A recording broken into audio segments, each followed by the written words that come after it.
அது என்ன அக்கா பொண்ணு ஆல்வேஸ் ஸ்பெஷல், அது சொல்லுங்க. அக்கா பொண்ணு வேற என்ன, நமக்கு நமக்கு அக்காவே ஸ்பெஷல்.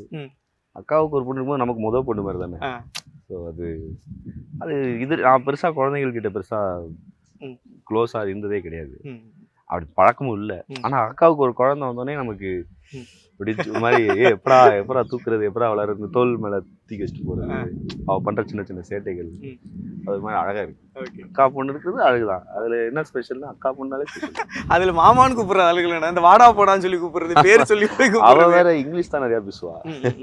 அவள் பேசுறது பயங்கரமாக இருக்கும், நமக்கு புரியவும் புரியாது. அவள் தண்ணியில் ஒரு தடவை மதுரைக்கு கூப்பிட்டு போகும்போது தண்ணியிலலாம் விளாண்டது, ஸ்விம்மிங் பூல்லாம் இறங்குனது. என்ன பண்ணேன், போயிட்டு அது வரும்ல வாக்கியா வரும், அதில் போய் காலை இப்படி வைக்கும் போது தவக்கலை பார்த்து இப்படி காலை இப்படி சுருக்கிட்டா. பட்டுன்னு போட்டேன் உள்ள. போட்டதுக்கப்புறம் வெளியில் வரமாட்டேன்ட்டா. நான் வரவே மாட்டேன். அது ஜாலியாக இருக்கும். ஸோ அதெல்லாம் ஒரு மொமெண்ட் கண்டிப்பாக பார்த்தோன்னு சொல்லுவாங்க, கேட்டிருக்கேன்.